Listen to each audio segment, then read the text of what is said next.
Okay. So I just want to clarify in terms of date, July 18th, 2025.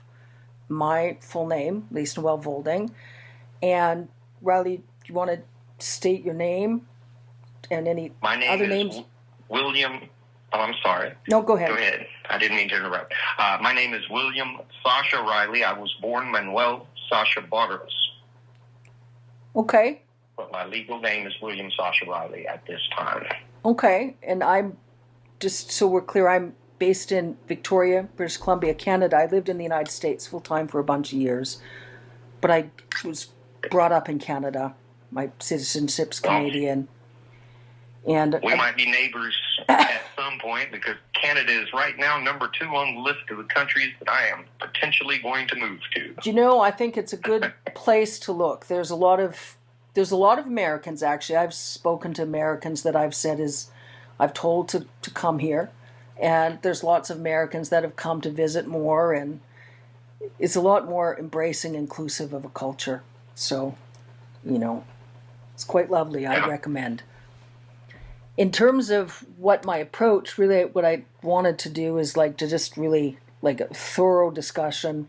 You tell me everything that you've been wanting to say, and okay. I'll ask some questions. This might be one of however many discussions, and I'll record them. If it's 1, if it's 10, and what I'd like to do, I'm sort of recording with an eye to your testimony, getting your testimony of what you okay. experienced, what abuse you suffered, and what you were witness to. And an eye in terms of being able to get into a format in terms of affidavits, whether we look at getting help from the International Criminal Court, because obviously what, you and I have discussed already, there's definitely a whole whack of crimes that have been getting committed by a lot of folks, and is even a case where there could be crimes against humanity charges in regards to Trump. So, and what else I'd like to do is I'd like to look at whether you would be okay with, me transcribing and then publishing something. I publish newsletters selectively. I have a newsletter called Outlaws of Chivalry I publish once in a while. And I was looking at perhaps publishing there, if you're okay, in terms of how it could help us in terms of getting the right legal support in terms of the International War Court. I am for whatever puts a light on this, because in my mind, the powers that be are already aware of my position on it and aware that I have spoken up. And, the more light that is shed on there, I don't think that I'm incurring more risk, except for some maybe lunatic that wants to be a soldier for Donald Trump, because they are a little crazy. They're a little brainwashed. But I don't mind whatever would bring a little bit more light to this, particularly this stuff. If we can get some of this stuff verified, and I know that me speaking up is one thing, but then the verification process, is important too. And I have read about software where, facial recognition software that taps into the banks of known cataloged child pornography. So if the films that they had me make can be verified, it's not something that I can go online, but I am confident that it's there, because somebody that I served with in the Army got put out of the Army for child pornography, and my chain of command talked to me and they said, hey, some of these images, some of the films or whatever that he had looked just like you. And that was the first time I think I had ever talked to anybody about having done those films. And I told them, yes, when I was a child, I had to do those things. Yeah. So let's talk a little bit more about that circumstance. So you were in the Army. What years were you in the Army then? This would have been my second time in the Army. I rejoined in, 2002. Yeah. And I retired in 2016. I was in from 91 to 98 as well. So I did a little over 21 years. But the time frame that they pulled me into the office and discussed that would have been around 2008, 2009 time frame. It was in garrison, so it was between deployments. Yeah. So around that time is when they talked to me. And yeah, I can just remember, telling them that I knew it was out there was nothing I could do about it, and thinking that there was really no way to go about, anything at that point. I didn't know what I could do about it, if anything.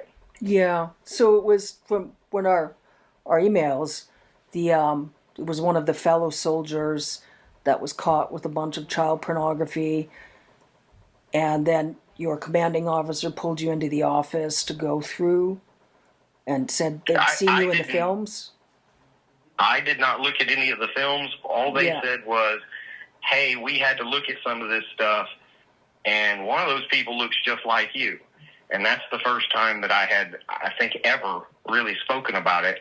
And I said, yes, those are probably me. But I did not personally see them. But they described something that I knew that I had been a part of. Yeah. Can you talk about that a little bit? Here's what it more? was. Yeah. They pulled me in, I can remember First Sergeant Bayless was kind of red-faced, and he said, have you ever made a movie with a black girl? And that obviously was, I'm not a movie star, so obviously that's a very odd question, and I knew exactly what he was talking about when he said that. Mm-hmm. So I said, yes. So he said, okay, well, we have found some images that are of a sexually explicit nature on another soldier's computer, I think, and they look like you. And I said, well, they are me. So he said, and you look underage.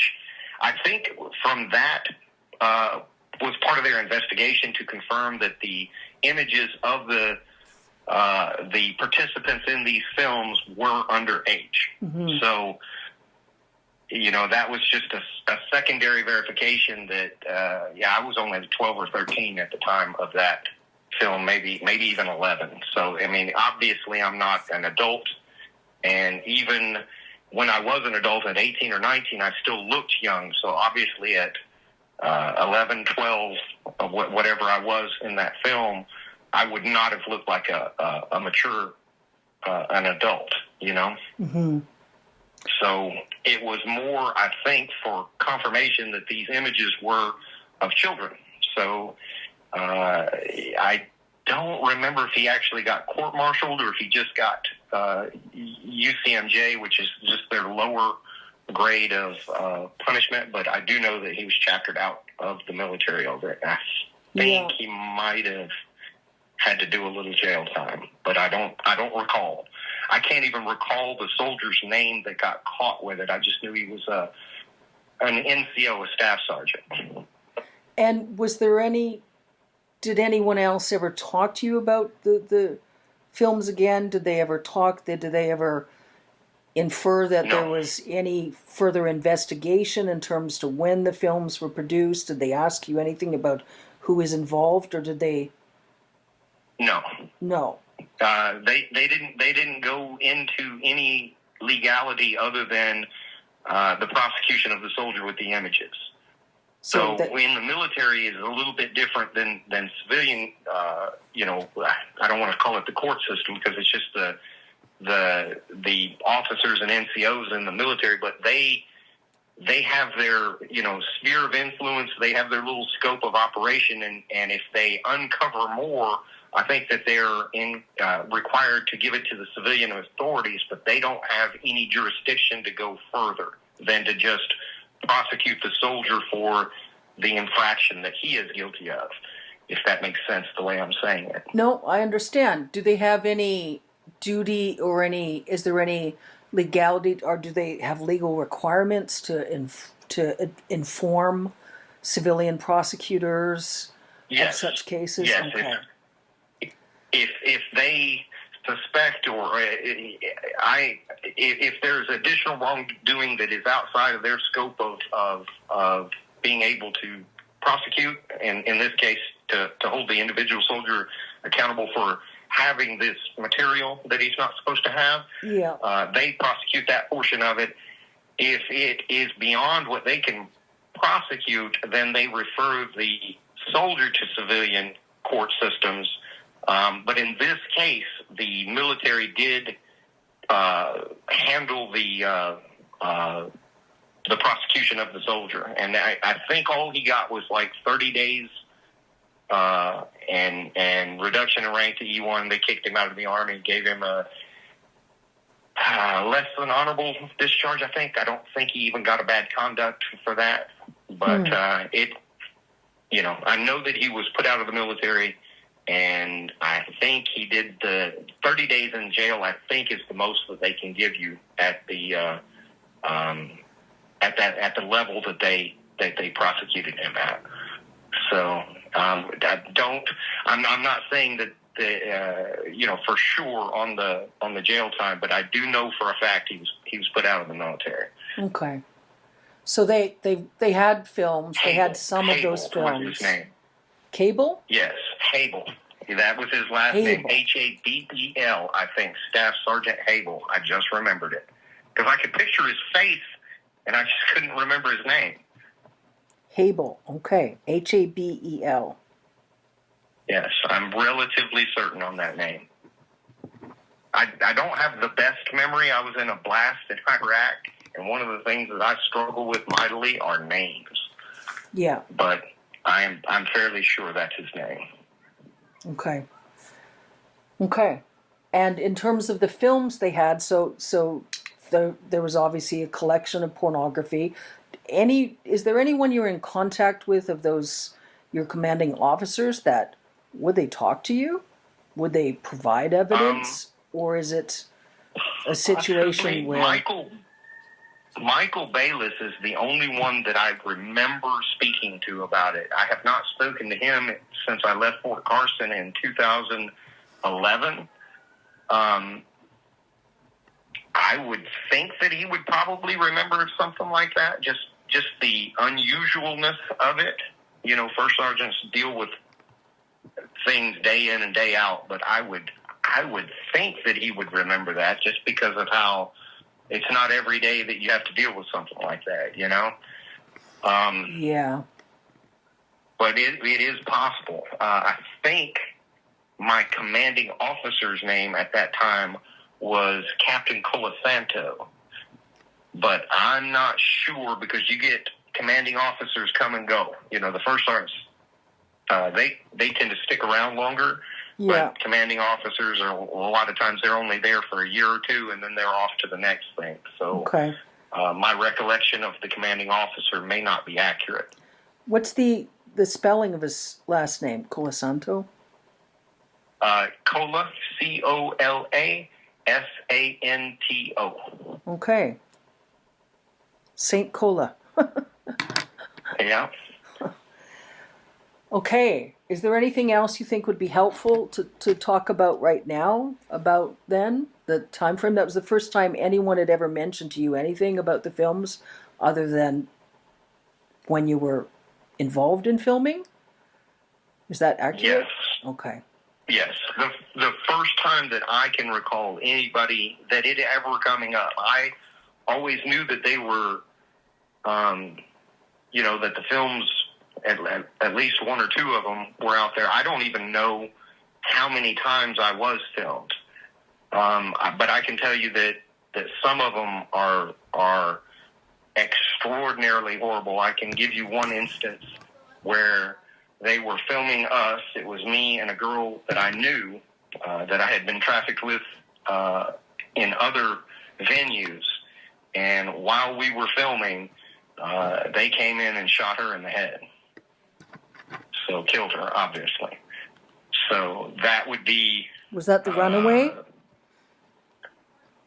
That was another girl, and I can't even remember her name. Yeah. The runaway was tortured to death in a duplex in Enterprise, Alabama. My parents did that, and that wasn't on film, not her being tortured, but that was that black girl that I'm telling you about that later on Michael Bayless had talked to me about.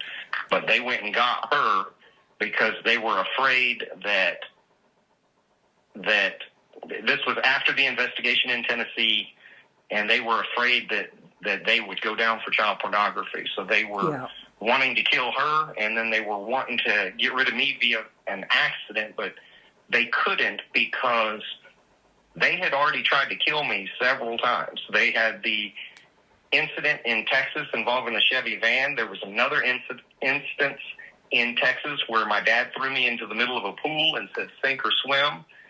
And somebody saw it and called the sheriff. So there was a police report on that. And then there was a third instance in Texas where my dad threw me down a flight of stairs.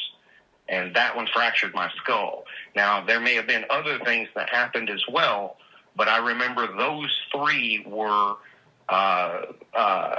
enough that they generated an investigation. Yeah. There were enough things that happened in Texas that my dad moved from Texas to Tennessee and then got in trouble in Tennessee and then got in trouble in Tennessee and then moved to Alabama, got in trouble in Alabama, and then we just moved one more time. And you're talking about Alabama. Your adoptive dad, William Kyle Riley, correct? Yes. Yeah. I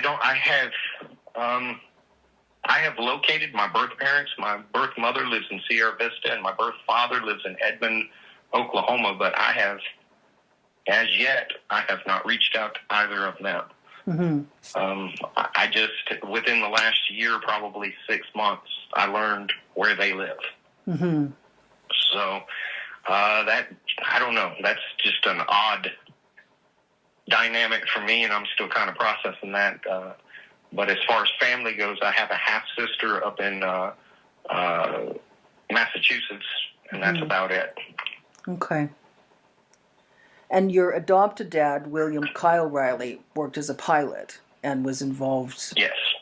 Integrally in the Epstein involved Trump in all kinds of things. Yeah. And he worked a lot with Trump and Epstein, correct? I know that he was around Epstein and worked with Epstein. And I want to say that he flew for Epstein. And if not for Epstein directly, like transporting Epstein himself, he did transport some of the rich people to and from these parties that Epstein and company hosted. It wasn't just him. It was kind of a cabal of several people, and Epstein was the lead coordinator, maybe you would call it. But it's much more than just him as an individual. You know, it was people like him, like Trump, other people, and I can't remember, like how many, but he was handy to have around because he was a part of the process, and he isn't just like an airline pilot or something like that. He can fly anything. He can fly helicopters, fixed wing, smaller aircraft, larger aircraft. I mean, he's that pilot, that kind of that multi-purpose guy that could transport whatever you needed. Okay, so and I don't know if he ever got into the drugs. I can remember him talking at one point, and he had refused to do a drug run, basically, and somebody else took that drug run, and they got busted. Yeah. So I don't know what kind of aircraft it was or whatever, and it was around Florida that guy got busted. Maybe he flew down to the Virgin Islands or something like that. I can't remember these specific details, but I can remember the conversation that my dad had talking about, thank God I didn't take that. And because the guy got busted and he wound up, huge amount of charges, 25 to life or whatever the heck he got. But I can remember from his perspective being nervous because the people that he was working with, he was scared that they were going to set him up to take the fall for something to just get rid of him because he had been involved in so much other criminality that he was really nervous about taking on anything else. I know that's kind of word salad the way that I said it, but I think you kind of understand what I'm saying. I do. No, I understand. I understand perfectly. So your dad would obviously, my understanding is your dad was the kind of pilot that those sort of criminals would want to use because they could use him to fly anything in any situation, to airlift Trump out, like you said, when you almost killed Trump, when Trump was assaulting you, or I don't think fly my dad was guests the pilot in. in that one. But, He wasn't the pilot in that case? That kind of pilot, absolutely. Okay. I'm sorry, I didn't mean to interrupt. But. No, that's okay. So, yeah, I've got, I've spoken to folks that, they look for those sorts of pilots. They want pilots that can get guests of traffickers into situations in and out discreetly, trafficking victims in and out of situations discreetly, and victims that they've killed out of situations discreetly, all sorts of nonsense. So seems like and that's what he did. He shuttled the people, but I can remember him not wanting to cross the bridge over to running drugs. Yeah. Because in his mind, if he got caught with some people, he could just play dumb, and I was just transporting this guy's kid to, from the, here to there. I didn't know anything. So did your dad... I go ahead. Did your dad transport the victims most often? Oh, absolutely. So more victims than guests. I don't want to call them guests. I would say more guests than victims, okay. But he definitely transported both. Okay. And that was either directly for Epstein, like wasn't transporting Epstein so much as Epstein's victims and Epstein's guests. And the clients. Okay, yes. The clients.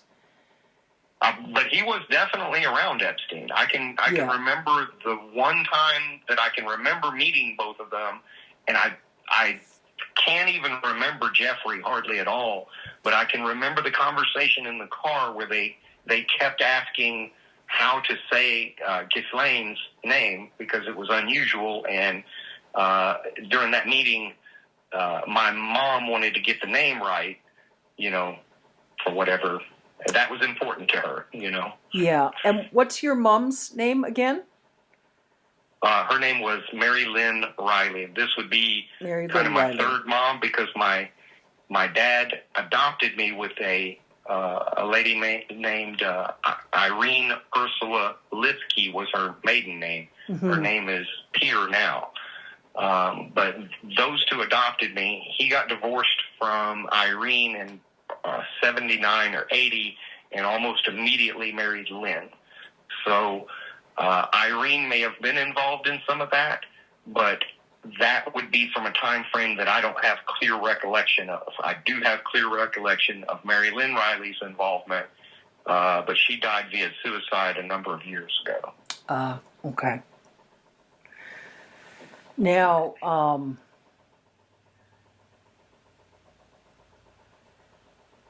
what are you most comfortable to talk about next? I mean, well, let me ask some more questions in terms of the... Now, you told me about Trump and about Biggs and about Jordan. I feel like that's important to discuss in details. And let me ask you a question. Do you think it's more helpful for you to talk about what you remember first, when you were first trafficked, the circumstances, individuals involved, or do you want to talk about some of the incidents that we spoke about a bit by email already? What do you think is most helpful for you? Fill in whatever gaps in that I can. I have spoken to you about most of what I remember clearly, but I can give you some of the details with those three, and that's why I am willing to talk about them. There's no. I remember more things, but I can't give you much in the way of detail for anybody other than those three. I can remember Jim Jordan. I went to a party. This was at a farm. There were I don't know, 25 to 50 people there. I mean, it was a good amount of people, but not a massive crowd by any stretch.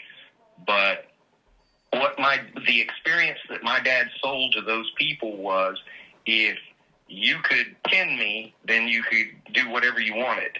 But my dad had taught me how to fight. He had been a bare knuckle brawler earlier in his life, and I know that he had worked kind of just beating people up for a little extra money at one point in his life. He also entered into like the tough man contest, stuff like that. So it was kind of a game for them, because I was just a child. So you would think that you could just do whatever you wanted. But if they got anywhere near me, I would hit them. And by the time that Jim Jordan assaulted me, I was old enough that those adults, most of them not being athletic in any way, these are people that, they're not fighters by any stretch. Mm-hmm. They couldn't get anywhere near me. And Jim Jordan just sort of rushed me and tackled me, and I might have known how to fight, but I didn't know how to wrestle. So he assaulted me in front of a crowd, and I think that it was filmed, but I can't swear that it was filmed, but it was in front of those 25 or 50 people. And how old were you? That's why I remembered. I was around 12. 12. When that happened. And of those 25, 50 people... sorry, go ahead. The reason that I remember Jim Jordan is, first, he stood out because he wasn't that much. He's only like 7 or 8 years older than me. So at the time frame that I'm at 12, he is right around just graduating high school, maybe first year or two of college, right? So him being so much younger stood out. And then I remembered his jawline. He has a very pronounced jawline. I remembered his voice. And his mannerisms haven't changed throughout his life either. So when I really started, as soon as Trump went down that escalator and said he was running for president, I got involved in politics. I started watching it. I started watching who supported him and everything like that. And I remember Jim Jordan just from watching him on the floor of Congress, speaking to the different people that go up there and testify. So, and that's him. I just remembered him. So yeah, I know that's not a lot, but you give me a polygraph, I'm going to take it, because I'm 100% sure that it was him. Mm-hmm. And Andy Biggs, I remember, because on the way to this, they took me to a house. This wasn't at a party. This was later, after I had assaulted Trump, and it was kind of a punishment type of thing, where he was going to get to assault me and I guess not pay my parents, and he got to do whatever he wanted. And I can remember telling me I wasn't allowed to fight back or they'd kill me, and all of this. But they must have said his name 50 times in the car. So Biggs I kept hearing Biggs, Andy Biggs, and I thought, I'm going to remember this name. And after he assaulted me, I don't even remember the assault necessarily, but I remember being in the car afterwards and being like really nauseous, sick to my stomach. I was seeing spots, and I mean, the guy beat me until I had broken ribs and was convulsing, turning blue and stuff like that. And the only part of that assault that I can remember is laying on the floor of the room trying to breathe, and I could hear Andy and my dad screaming back and forth at each other. And I can remember Andy Biggs saying, "You said I could do whatever I wanted," and my dad saying, "I didn't say you could fucking kill him." And I think they may have actually thrown blows over it, but there was a heated argument and everything going on for an extended period of time. And then I can remember being in the car, leaving, and just having my eyes closed because my head was spinning and everything, and I was just trying to breathe, just in and out, Mm-hmm. So that's why I remember him so clearly.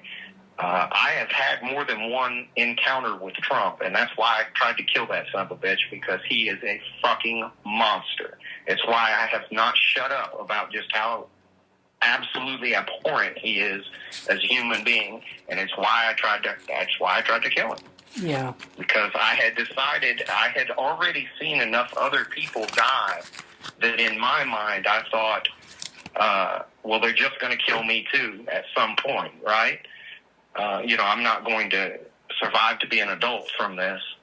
So in my mind, he was the biggest pile of shit that I had ever had to have any contact with. So I was going to take him with me. And how often did Trump assault you? Do you remember? I can remember two specifically. A third one that I think, and I think I was around him more than just those 3 times, but only 3 times do I kind of remember. I can remember at one point him asking the people that were kind of running that party or whatever it was at that farm, he wanted to kill somebody. He wanted to murder somebody. And they said, hey, that's not this kind of party. You can't do that. And they, in lieu of doing that, they said, well, we've got some puppies. If you just want to kill something, we've got to get rid of them anyway. So I can remember him taking those puppies one by one, and like he snapped one of the puppies' necks. He cut one open and let it just howl and writhe in pain while it died. Held one under some water to kill it. He wanted to kill those puppies in whatever gruesome way, to experience, I guess, seeing them suffer in different ways. What his kink is, I guess, if you want to call it that, is watching people suffer. He likes to destroy people physically, mentally, during the process of the assault. That's why he stands out so much in my memory. And it's physical pain, and then it's also, degrading and all of that. But his thing was to just try to destroy human beings to the utmost that he could possibly do it, which is why I attacked him. Yeah, that's understandable. So, I can tell you this: the last one, okay, so this was after they had killed the Samantha. This is the black girl that I made the one of the movies with. Yeah. And these were. Let me just ask a question, just to clarify. So when Samantha was killed, these were all of these parties at the farm or similar locations to the farm, where there was. It was multiple farms. Multiple farms. And usually yes. It was parties. So there was individuals like Trump that were flown into the parties. And yes. Then and they would have like a building, a house, and they would usually have like a tent set up, and it was almost like a little, I don't want to say a fair. It wasn't that big. They didn't have rides or anything, but it was a kind of a coordinated deal, Sometimes they would have the bare knuckle fighting. That probably is how my dad got involved with these people, because you've got boxing and stuff like that on TV, but that's really all you had back in the 70s and 80s. The more the MMA type of stuff wasn't allowed, and these fights were a little more gruesome. They didn't fight to the death or anything like that, but they were bloody, and these were fights, and not just boxing. And so the rich people would pay to see that. Sometimes they'd have like a band playing, just like what you would expect at like a fair or something, So the rich folks would get flown in, associated with mm-hmm. Epstein, and they would pay to watch the victims fight. The victims were all underage. And would they pay to then assault the victims after the fights or during yes. the fights? And they'd pay to torture the victims and rape the victims yes. and kill the victims. But now some of the fights were adults. So, if they had some big old country boy and some other guy, they would pay to see that.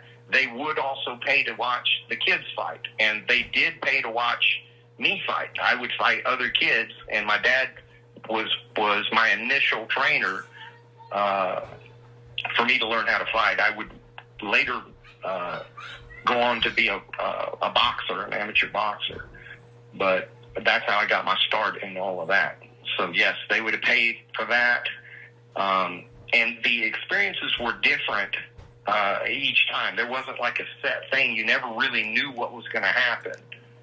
So, part of it, a lot of it just comes down to money, So if they offered $5,000 to have sex with me, then my dad was willing to do do that. Whatever the dollar amounts were, I don't know. Sascha, that isn't sex. That's sexual assault. Right. I mean, I just want to say something first. I think you're extremely brave, and you behave extremely strong, like a warrior. And I just want to stop and say it's important to me to say that, because a lot of folks, wouldn't even survive such trauma, but you've survived, and you conduct yourself with dignity and gracefully, and it's important to me to say that. I hope you know that. I hope you have a sense of your own honor and chivalrousness, especially what you told me in terms of drugs they used on you and how they lured you, drugged to behave monstrous towards other kids. I understand the context. I can remember. I'm sorry, I didn't mean to interrupt, but I can remember some arm of law enforcement showing me video of me harming one of the people that they were filming me with. Now, I don't know how that came about, whether they drugged me and I lost my mind, or they told me to do it. I don't know the circumstances, but I can remember being in that room and them saying, well, you did this. And it may have not even been law enforcement. It may have been, like the people that were running that. But I can remember being really upset because I had no recollection of having done that. It was me in the video, and I was beating a girl senseless. And I didn't kill her or anything like that, but I Yeah. So, and I have a feeling, this part I can't prove because I only have my own experiences, but what the whole thing seems to be is that they first abuse you, then they get you on film abusing others, and now they have you trapped as well. Yeah. So you can't talk about the abuse that they did to you. If they want you to be a legacy victim, somebody that they can use in the future, well, then they've got to get you on tape doing monstrous things to other people as well, because now they have the leverage to keep your mouth shut. Yeah, no, and you know what? You're exactly right. That's exactly the tactic. And the tactic is insidious because have you ever heard of the torture technique a lot of occult practitioners use? It's called inversion torture. Inversion magic isn't magic. Sorcery is just smoke and mirrors, nonsense, deception techniques. But it's sort of inversion technique where to try to linguistically manipulate the victims, to try to get the victims in a position where the victims doubt whether the victims, are good or not. Absolutely. And I think that's the case with a lot of the Republicans you mentioned. Like you said, Clarence Thomas and Lindsey Graham were at these parties. You can't remember if Lindsey Graham and Clarence Thomas participated. And it's sort of a question of, did they participate? Were they blackmailed because they were there, attended the parties, but they didn't participate? Can you tell me much more about Clarence Thomas and Lindsey Graham?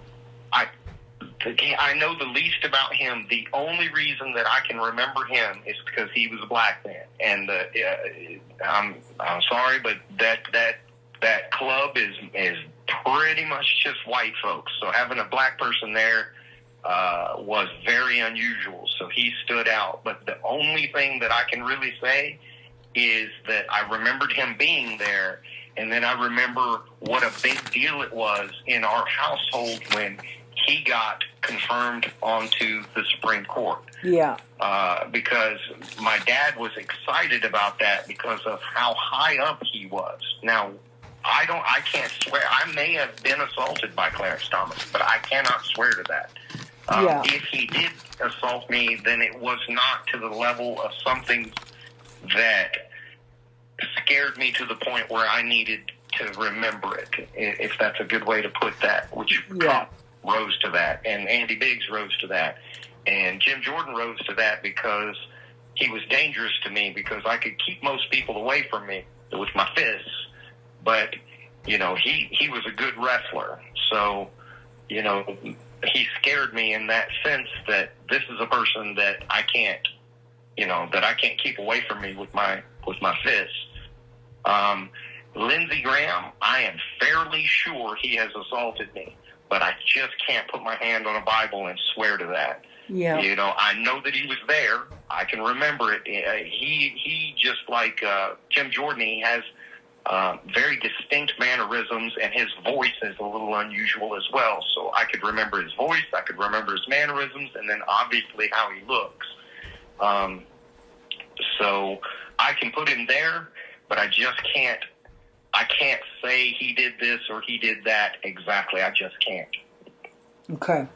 So I wish that I could provide more information on that because I think some things went on, but that's just not enough for me to point a finger and make an accusation. But he was there. I can tell you that. Yeah, well, that's enough. And I know that, some sorts of interviews we can look at a different time to see if there is any more information you remember. But what you do remember, I just want you to know what you remember to know, that what you remember is extremely important and is extremely helpful.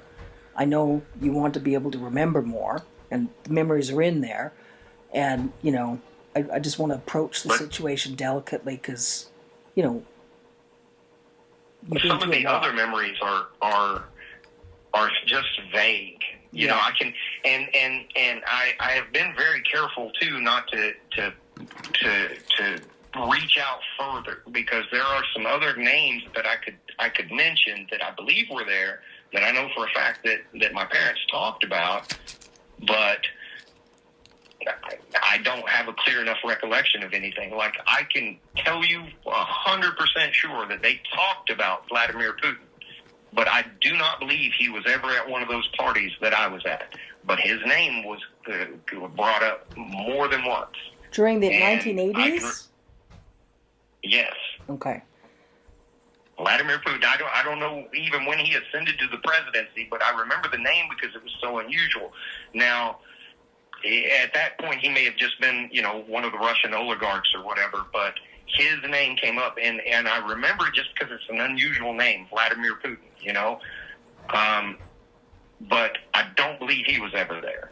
So that is like, I don't know, there are other names like that too.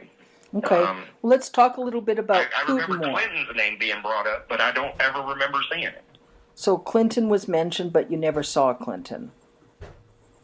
Not that I can recall. And that's another thing, too. I may have had interactions with additional people, but during some of them, I was so drugged out of my mind, I don't really remember what happened, Yeah.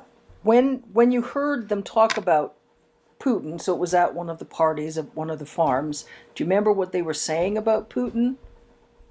Just that he was some sort of, foreigner that was very important. I didn't know any more. The name was just unusual, and they mentioned his name. They kind of had fun saying his name. Vladimir. Does he like to go by Vlad or this or that? But the meeting with that person, I don't think ever materialized. I think it was just something that was discussed and never happened. Now, if he has other connections, and he very well may, that's possible. But I can just remember there were at those parties, there were people that had strange accents. Mm-hmm. But that's it. That's all I could say. I couldn't point and say, well, this person was from Spain or this person was from Portugal. I have no idea. But what I do know for a fact is not every person at those parties was American. Yeah. I know that's not a lot, but I only remember what I have a remember. question. With Trump, with Putin, did you get the sense that the party attendees, that the clients were interested in Putin? There was something they wanted from Putin. They thought they could get money from Putin, influence from Putin. Did you have any sense of that? The only sense that I had was that this was for the rich people, regardless of where they were from. So at this point in my child brain, I knew that there were rich people, and those people got to do whatever they wanted, and then there were poor people like me, and those people, that was the dynamic. So, that's it.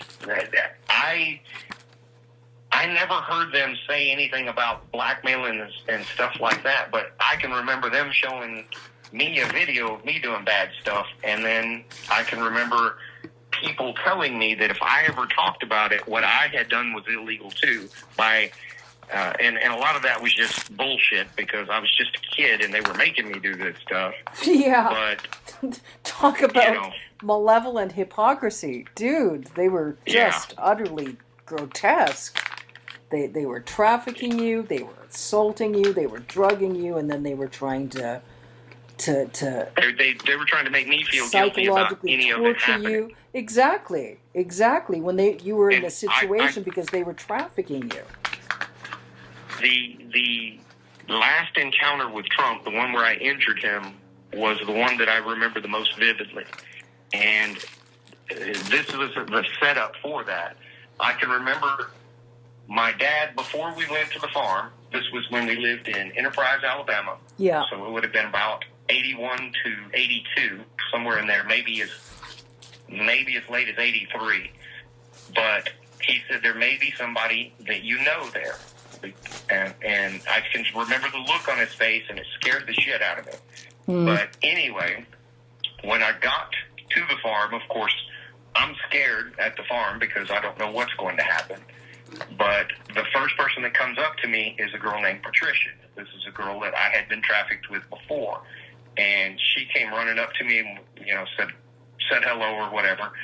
She was about my same age, around 12 or 13. And I can remember my dad saying, well, why don't you guys go run off or whatever and have fun? And I can remember not knowing what to do in that instance because, these parties weren't for me. I wasn't. And then he said something to the effect of, no, it's not like that for you anymore. You're a man now. You can just go out and have fun. Well, we went to go have sex. So we went and found a room and started having sex. And while we were having sex, people burst into the room. It would have been 4, 5, 6 guys, big guys, adults. At least one of them had a gun. I think 2 or 3 of them had guns. But they came in, they assaulted her, they beat on her, and then they shot her while she was still in the bed.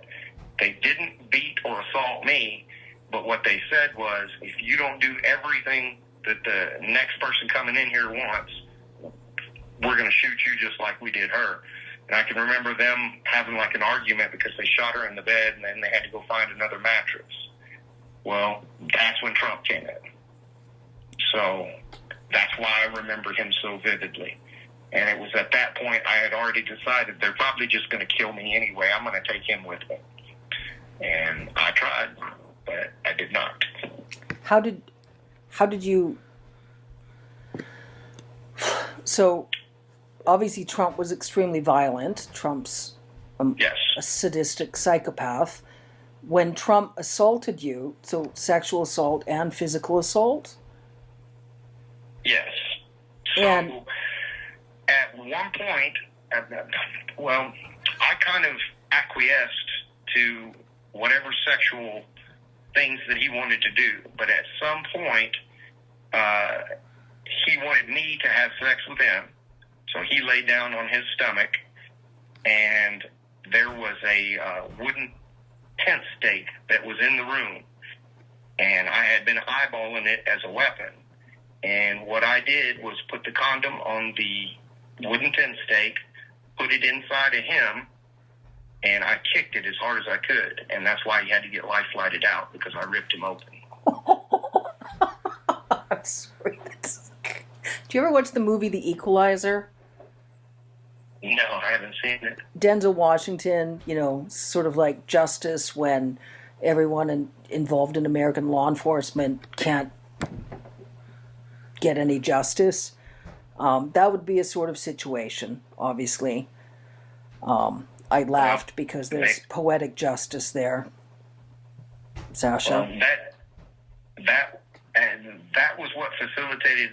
Not only did I get really assaulted by Andy Biggs, I also got assaulted by like an entire party's worth of people. So they took after Trump was airlifted out. Yeah, a whole nother party.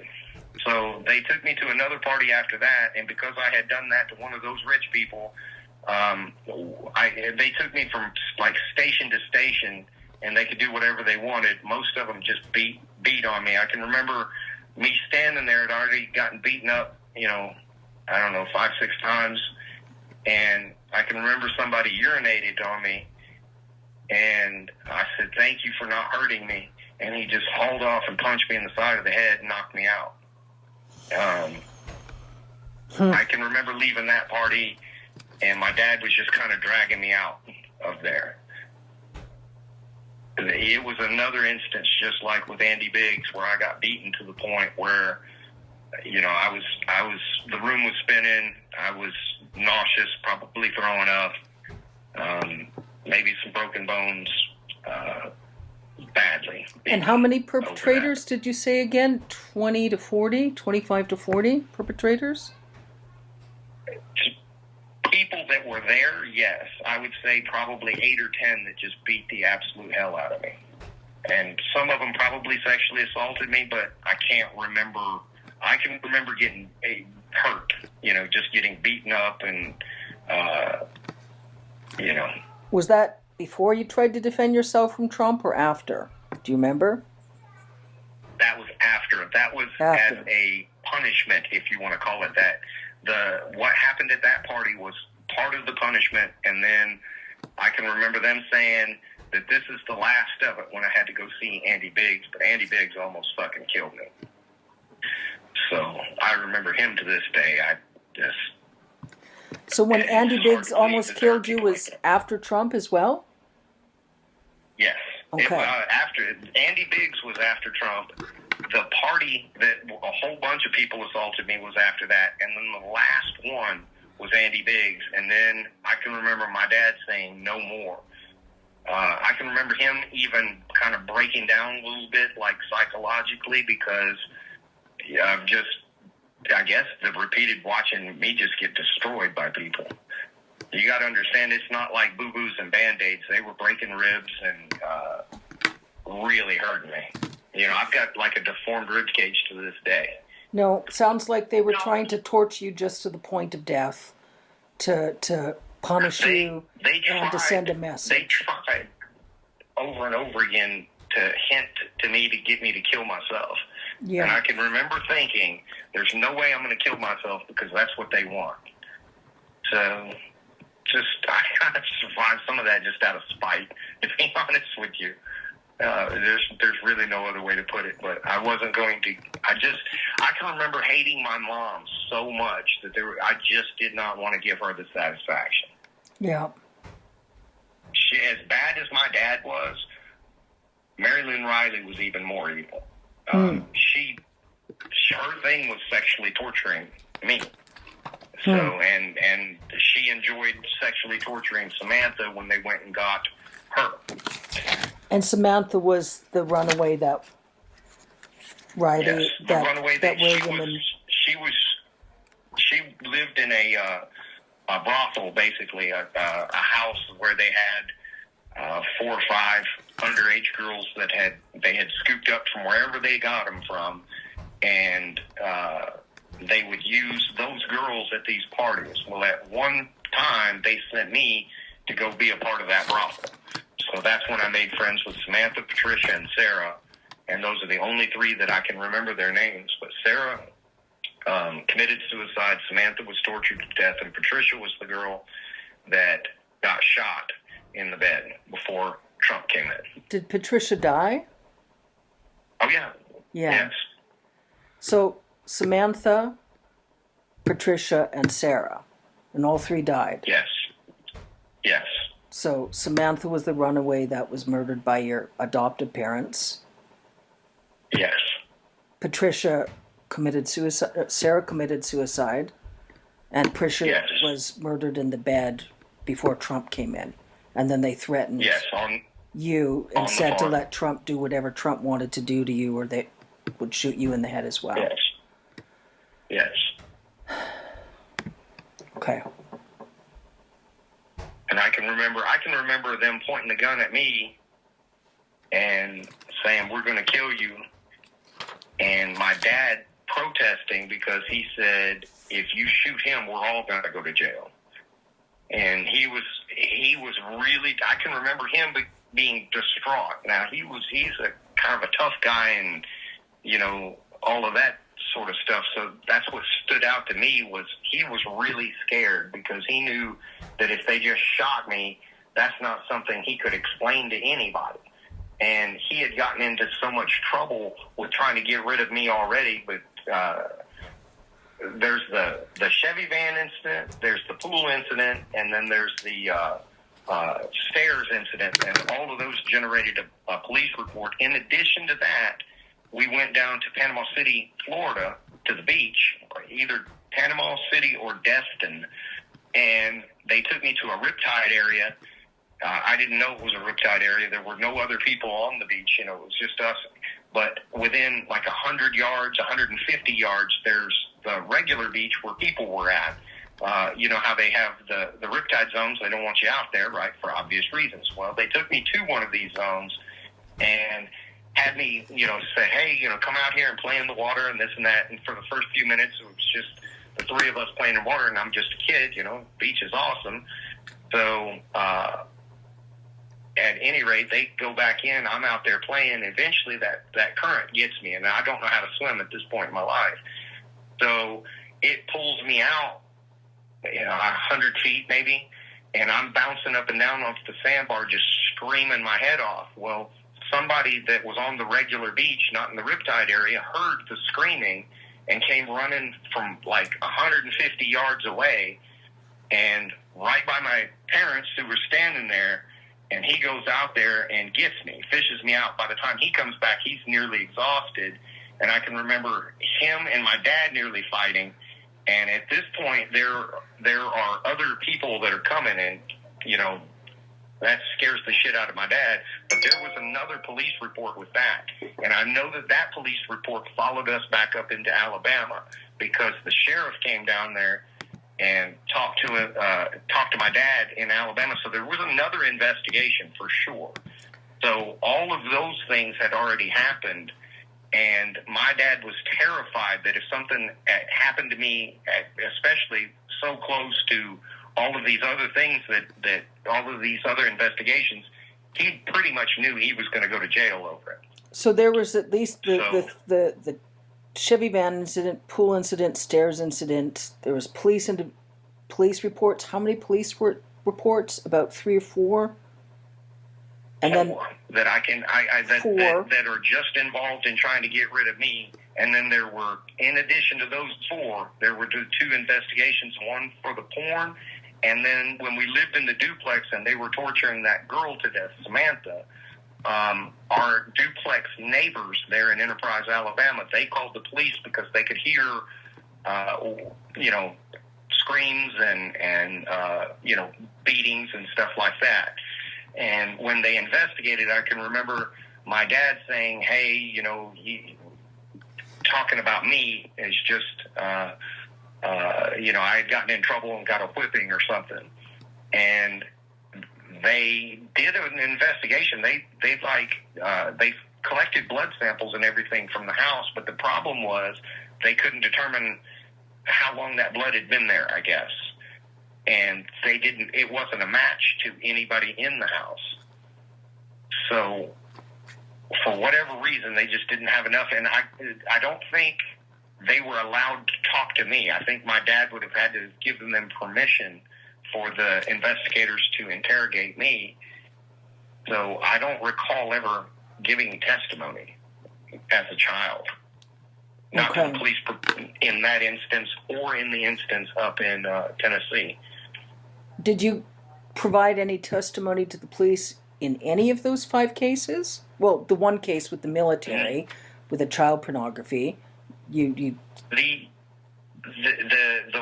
can remember the sheriff talking to me at the beach in Panama City, and I don't remember what all was said, but I can remember my dad tried to get out of there, and the guy that went and fished me out, my dad's a pretty big guy, and he can fight, but the guy that went and got me was he was a tank. So it wasn't something that he wanted to really get into a fight about over there. And people started coming in. So my parents, I can remember them trying to hug me and stuff. Oh my God, thank God. And I can remember the guy that fished me out that said, "There's no goddamn way." I heard that from 150 yards away, and you're standing there watching him, and you didn't hear it, And, they tried to play it off like, well, we just thought he was playing, swimming and stuff like that. And I can remember the sheriff asking, "Do you know how to swim?" And I said, "No, sir." And they were like, "Okay, this fucking sucks. There's no way that this is legitimate." And I can remember the sheriff in Alabama talking to my dad and saying, "There better not be anything that happens to him." He said, "Because I'm just going to go ahead and tell you, you're going to go to jail. I don't care." He said, "I'll make sure of it."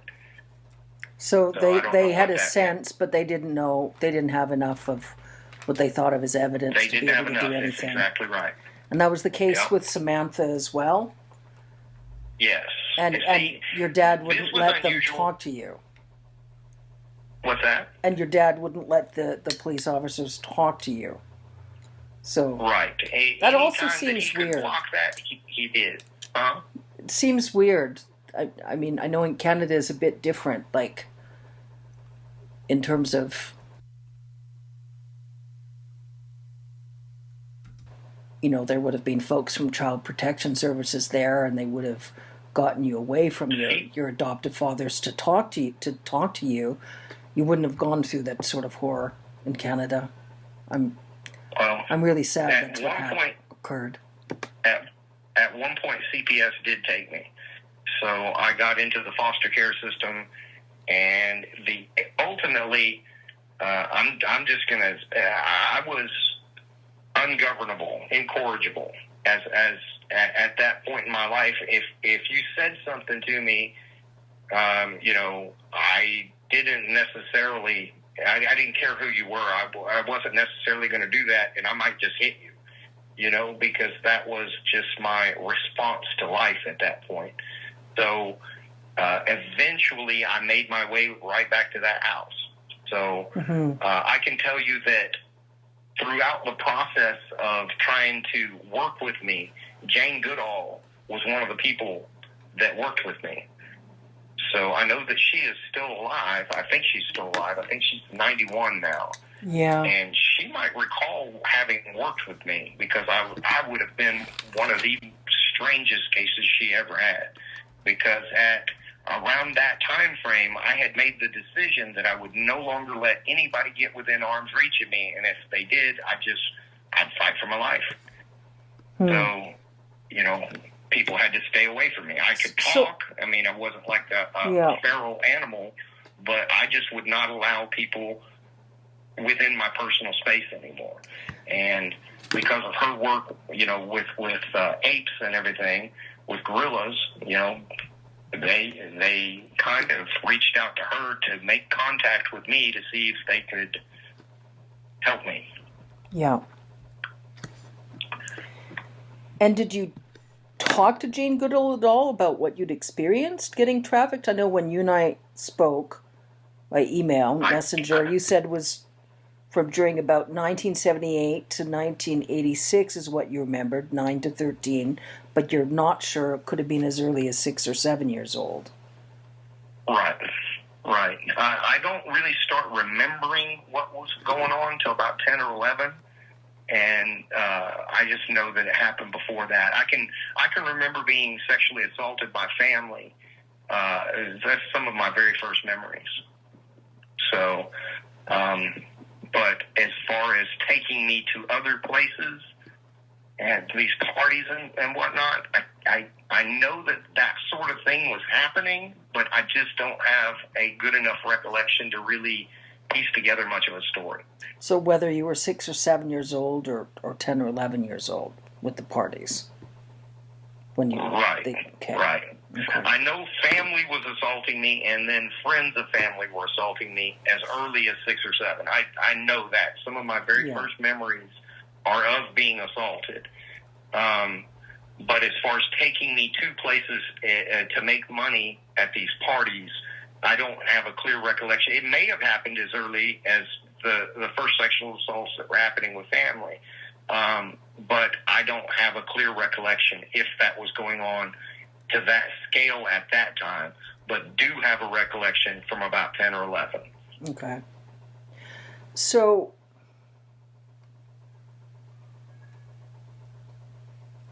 how much? I know it's No, it's okay. I'm glad you and I are able to have such a thorough discussion, and I appreciate again how straightforward and forthright you are. You know, it's extremely important. I mean, there's a part of me that just wants to point fingers in every direction, but I have really thought about, okay, what do I recall vividly enough that I would put my hand on the Bible in a courtroom, raise my hand, and say, "Yep, that's the truth." And what I am as close to 100% certain that if you put me on a polygraph, it would come back just as perfect. Yeah. So there are other things that I could maybe point fingers at, but then it kind of gets into muddying the water because I don't really remember them that well. Well, So I think that's why I just stuck. Yeah, no, that's good, and I think what I'd like to do, like, we'll continue discussing a bit about what we're talking about now. The things that you're less sure of, I'd like to look at a second a conversation just entirely focused on what you're not sure of, just because I think there is some important information there, but I don't want to muddy the waters in terms of what we're speaking about now that you are willing to testify in a court of law about. So let's continue focusing about any of the details about what you're willing to swear to in a court of law, and then then let's look at. I would maybe look at, say, a second discussion and any follow-on questions from this discussion, or I might just look at getting everything transcribed, and I'm just going to look at it raw, because honestly, in terms of, there's obviously thousands and thousands of pieces of video footage, film that the FBI took that's all gone into some whoever's been trying to profit off of is nonsense. So what I'm looking at, I'm thinking even a combination, like just a brief summary from me, like a paragraph, and I'll even look at just publishing the raw audio file of our discussion with the text messages, because I think the context is really important. I think, especially because there's been so much collusion regarding copy editing of video footage, that folks that are really that are genuinely wanting justice, for them to just hear the audio recordings and read the text messages is plain as day. Anybody that experiences an ounce of integrity will be able to discern the truth, and I think it's so important. I love that decision. And I kind of wanted to discuss one other thing too. One kind of theme at these parties that seem to be very very well thought out is they would have a larger party in the beginning, right? And in these larger parties, you might have, say, a couple of fights or some drug use or things that were kind of, let's say, mildly illegal. But the parties would go on for multiple days, and as the thing wound down to the smaller inner circle and the last day or last 2 days or whatever, that's when the really horrible shit happened. Mm-hmm. So some of the people that attended the party, possibly even people like Clarence Thomas or Lindsey Graham, may have been involved in lesser things, but then were also at the same time and place where these more horrible things happened, but they didn't necessarily participate in those more horrible things. So that seemed to be an underlying theme of, and this is just me speculating here as an adult, where they would try to get these affluent people in all of these positions of power and influence to come participate in these parties where all of these things were going on, so that, if Clarence Thomas, I'll just use him, if he was there at the party, well, then surely nothing, that nefarious could be going on type of situations. Yeah. So it seemed to be very well thought out how they kind of did things. But as the party wound down, that's when people in my position would really begin to get scared, because that's when either we're going to get assaulted and maybe really busted up, or, even watching somebody die is really fucking horrible, Did you see anyone else die besides Samantha and Patricia? Yes. Yes. So I watched a grown man get beaten to death. He had done something that pissed off the people that were running it, and they killed him.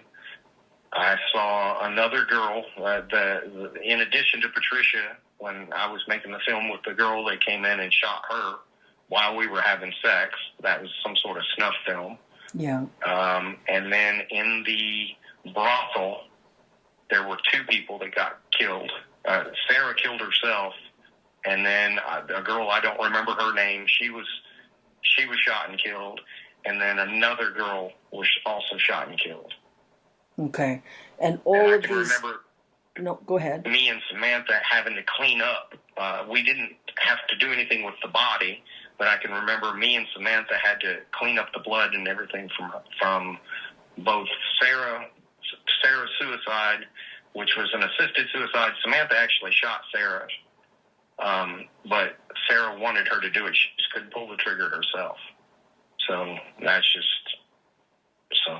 Samantha did it. I was in the room when she did. But it wasn't a murder. Samantha didn't murder her. Sarah I can remember her just saying, I can't go to another party. I can't be here. Please, Another of the victims, I don't know if you've read about, the British woman, Sarah Ransom, was on the Epstein Island and tried to swim off the island and was willing to drown than go through another torture party. It's some horrible, horrible shit. Yeah. And, I can remember the hillbillies that my dad sold me to when I was small. They were mean, but I can remember the meanest motherfuckers are those rich people. They are just demonic, Trump included. Yeah. Well, I'm going to ask you some questions there again. So with the rich folks that you were sold to, that was all associated with the Epstein-Trump trafficking ring. And you said to me you thought Yes. Trump ran things with Epstein. Is that true? Oh, yes. He was not just a client. He was one of the people that facilitated all that stuff. It was almost like, and this is just my childhood brain piecing it together, it was almost as if Epstein worked for Trump. And not just Trump, but him and maybe 6 or 8 other super rich guys. So do you remember Epstein ran it Yeah. at the behest of Trump and that circle of people. So it was just I couldn't tell you how many people, but he was the only one that I remember that was at that level. But it wasn't that Trump was a John visiting, Epstein's empire of child victims. It was Trump was in a position above Epstein. It was as if Epstein worked for Trump. Yeah. And the rest of those ultra rich guys. Do you remember? It's like he ran that ring for Yeah. them. No, I understand. So Jeffrey was sort of presented publicly as the ringleader of the pedophile ring, but Jeffrey was basically behaving like a general manager of the ring. And then there was 7 or 8 other individuals, such as Trump, that were actually actively running the ring, micromanaging, telling Jeffrey what to do. He would give Epstein that caliber of person, because it wasn't just Epstein. Epstein had people that worked with him too on a lower level that would go like find runaways and stuff like that. Yeah.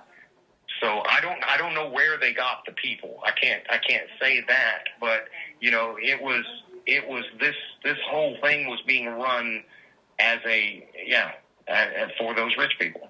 Yeah. I want to ask some more questions in terms of your sense of like the demonic. Some of the advisor work I've done, some of my own specifics of law enforcement. I've come into contact, I've minimized any content with, I'm familiar with a lot of really horrific horror stories that involve Satanists, occult practitioners, theistic Satanists. I've spoken to folks that were able to get out of the theistic Satanist cults. A lot of the torture techniques you describe are similar to theistic Satanist torture techniques, sexual torture, human trafficking, human cannibalism, and what I want to, what's your sense in terms of these parties that what do you remember? Like, was there any overt? I know a lot of the attendees presented themselves as Christians, but their practices are full-blown demonic satanic.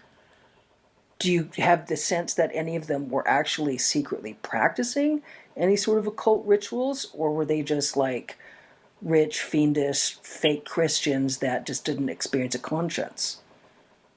I think it's the latter. Just rich, fake Christians. I can tell you one thing specifically that Trump did, and that I remember vividly. I was exhausted. I couldn't fight back, and he sat on my chest and would choke me until I was unconscious. And each time that he did it, he'd say, "I'm going to kill you." So, and then he would choke me until I was out. And, he did that, half a dozen times or however many times. And I can remember him saying, "I thought I killed you that time. I'm really going to do it this time," and then choke me again. So he would just do that over and over again until he got bored of it. So that. Did you get the sense that he was trying to kill you, or just to torture you about the thought of killing you?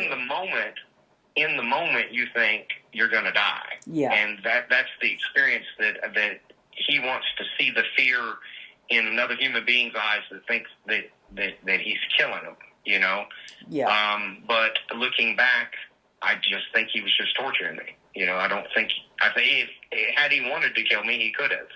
He could have just kept choking me until I was gone. Because I did get choked until I was unconscious. I don't know, as many as half a dozen times, maybe more. Yeah. So that's the type of thing that he would do, or worse. You know, I believe, I wouldn't swear to this, but I believe that on that instance, my dad had told him, hey, you can't bust him up. You can't break stuff. You know, because all his CPS bullshit. Yeah.